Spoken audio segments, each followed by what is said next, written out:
राधे राधे दोस्तों, यह कथा भगवान जगन्नाथ के ऐसे भक्त की है जो सामाजिक रूप से एकदम साधारण है, लेकिन चेतना तथा भक्ति की दृष्टि से श्रेष्ठ है।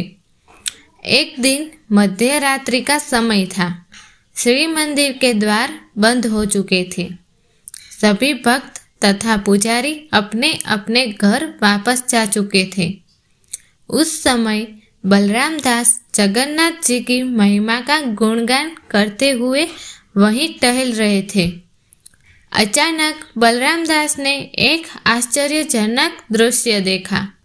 अचानक श्री द्वार के कपाट धीरे से खुले और उसमें से दो बालक बाहर निकलते हैं। उन्होंने पतली सी श्वेत चादर लपेटी हुई थी। उनके केस सुंदर और चमकदार थे और कंधे पर उन्होंने जनेऊ पहना हुआ था।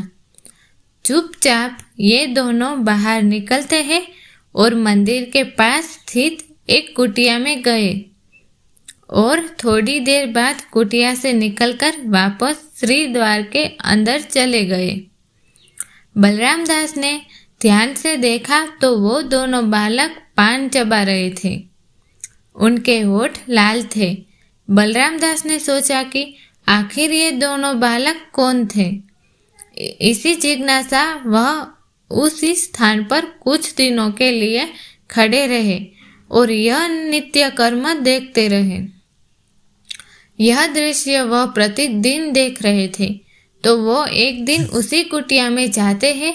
वहां जाकर बलराम दास को पता चला कि यह वास्तव में प्रभुदास का घर था।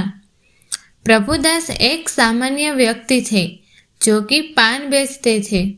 ये भगवान जगन्नाथ जी के परम भक्त थे। ये अकेले ही रहते थे और पान बेचकर ये प्रतिदिन उतनी धनराशि इकट्ठा कर लेते थे जिससे उनका जीवन यापन हो सके और बाकी का समय वे भगवान जगन्नाथ जी के मंदिर में ही बिताते थे। कई बार जगन्नाथ जी को देखकर प्रभुदास भावावेश में आकर रोने लगते थे। प्रभुदास दिन में देखते थे कि भगवान जगन्नाथ को 8 बार विभिन्न प्रकार के 56 भोग अर्पित किए जाते हैं और फिर ये सोचते कि भगवान आपको भोग अर्पित करने के बाद पान और सुपारी भी अर्पित की जाए जिससे आपका भोजन संपूर्ण हो जाएगा। लेकिन मैं जानता हूँ कि आपके मंदिर में अभी तक पान सुपारी अर्पित करने का कोई प्रथा अभी तक प्रचलित नहीं है। फिर भी मैं तो एक तुच्छ सेवक हूँ और मेरे भीतर कोई योग्यता ही नहीं है जिससे मैं इस प्रथा का प्रारंभ कर सकूं। लेकिन मेरे भीतर यह अगम्य इच्छा है कि किसी दिन मैं आपको पान सुपारी अर्पित कर सकूं। बस यह सोचकर प्रभुदास प्रतिदिन भगवान जगन्नाथ को पान अर्पित करने लगे। दूसरे से मंदिर में ही मिल गए। तब बलराम दास ने प्रभुदास से कहा कि प्रभुदास, मैं कई दिनों से देख रहा हूँ कि मध्य रात्रि में 2 बालक मंदिर से निकलकर आपके घर में आते हैं और फिर थोड़ी देर बाद बाहर निकलकर वापस मंदिर में चले जाते हैं।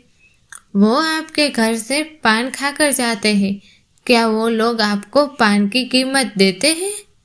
तब प्रभुदास ने कहा कि नहीं, मुझे कोई पैसा नहीं मिलता। वो दोनों बालक प्रतिदिन मेरे पास आते हैं और मुझसे पान भी लेकर जाते हैं। जब मैं उन दोनों को देखता हूँ तो मैं उनसे आकर्षित हो जाता हूँ तथा उन्हें देखकर मुझे बड़ी प्रसन्नता होती है और इसी वजह से मैं उनसे पान की कीमत मांगना भूल जाता हूँ। जब तक मैं उनसे पान की कीमत मांगूं तब तक मैं वो दोनों मेरी कुटिया से बाहर चले जाते हैं। अब आप ही बताइए कि इससे मेरा क्या दोष है? प्रभुदास का उत्तर सुनकर बलराम दास कहते हैं कि अरे प्रभुदास, आप बड़े ही भोले भाले हैं। आपको यह याद रहना चाहिए कि आप व्यापार कर रहे हैं। आप ऐसे कैसे बिना किसी से मूल्य लिए पान दे सकते हैं? यदि ऐसा ही चलता रहा तो आपका घर कैसे चलेगा? आज से आप एक काम करना, जब भी वे दोनों बालक आपके पास आए तो आप उनसे पान की कीमत मांगना। यदि वो आपको पान की कीमत न दे तो वे दोनों बालकों के रूप में अपनी अपनी चादर आपके पास छोड़कर चले जाए। तभी उन दोनों को पता चलेगा कि बिना मूल्य के कुछ नहीं मिलता। अब भोले भाले प्रभुदास को यह सुझाव बहुत पसंद आया। अब उसी दिन मध्य रात्रि के वो दोनों बालक प्रभुदास की कुटिया में आते हैं। इस बार प्रभुदास बिल्कुल तैयार थे। प्रभुदास ने दोनों बालकों को पान दिया और दोनों से कहने लगे कि देखो बालक, आप प्रतिदिन मुझसे पान लेकर जाते हो, लेकिन उसकी कीमत आप मुझे नहीं देते हो। लेकिन आज मैं आपको ऐसे ही नहीं जाने दूंगा। आज आपको पान की कीमत देनी ही होगी। ये सुनकर दोनों बालक आश्चर्य में पड़ गए। उन्होंने प्रभुदास से कहा कि हम लोग आज कुछ भी लेकर नहीं आए हैं और फिर हम तो प्रतिदिन तुमसे पान लेकर जाते हैं। आज तक तो तुमने हमसे कोई कीमत नहीं मांगी, फिर हमें क्या पता था कि आज तुम हमसे पान की कीमत मांगोगे। इसीलिए आज हमें क्षमा कर दो। कल हम जब आएंगे तो आज तक जितना भी पान हमने तुमसे लिया है उसकी पूरी कीमत हम कल चुका देंगे। इस बार प्रभुदास बिल्कुल निपुण व्यापारी की तरह बात कर रहे थे। अतः प्रभुदास ने कहा कि बिल्कुल नहीं, तुम दोनों को मैं क्या मूर्ख दिखाई दे रहा हूँ? ऐसे कैसे मैं तुम दोनों पर विश्वास कर लूँ कि कल तुम दोनों आओगे? तुम दोनों बड़े युवा हो, स्वभाव से चंचल हो, क्या पता तुम दोनों कल से यहाँ पर आना बंद ही कर दो। इसीलिए मुझे अपने पान की कीमत आज ही चाहिए, तब तक मैं आप दोनों को यहाँ से जाने नहीं दूंगा। दोनों बालकों ने कहा कि प्रभुदास, समझने की कोशिश करो, हमारे पास इस समय कुछ भी नहीं है। हम पर विश्वास करो, हम कल आकर तुम्हारी पूरी कीमत चुका देंगे। नहीं, बिल्कुल नहीं। यदि आप पैसा नहीं दे सकते तो बंधक के रूप में मैं अपने ये 2 श्वेत चादर यहाँ पर छोड़कर जाइए। जब कल तुम दोनों धन लेकर आओगे उसके बाद अपने अपनी श्वेत चादर वापस लेते जाना। मैं इनका क्या करूँगा? दोनों बालक एक दूसरे के सामने देखकर हंसने लगे।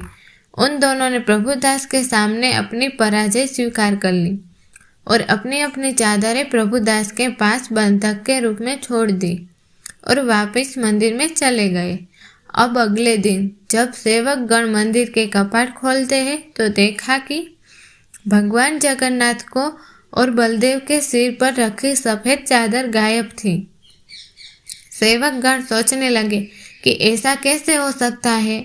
यदि कोई चोर मंदिर में आया होता तो इतने कीमती आभूषण छोड़कर सिर्फ सफेद चादर ही क्यों चुराता? ये काम किसी चोर का नहीं हो सकता। फिर ये चादर कहाँ चली गई? यह बात सीधे राजा प्रताप रुद्र के पास पहुंच गई। वो भी हैरान हो गए।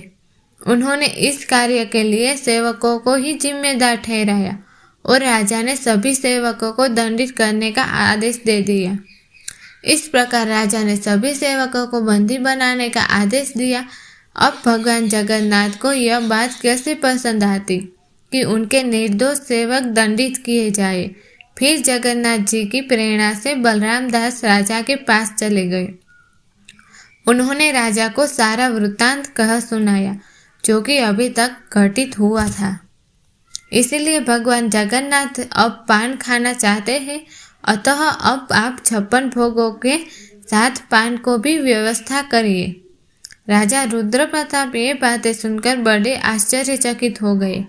राजा रुद्र प्रताप प्रभुदास से मिलने के लिए उनकी कुटिया में गए। जब प्रभुदास को पता चला कि स्वयं बलराम और भगवान जगन्नाथ उनके पास पान लेने के लिए आते थे तो वो भावावेश में आ गए और हर्षित होकर वो दोनों चादर लेकर आए जो कि उन्होंने बंधक के रूप में रखी थी।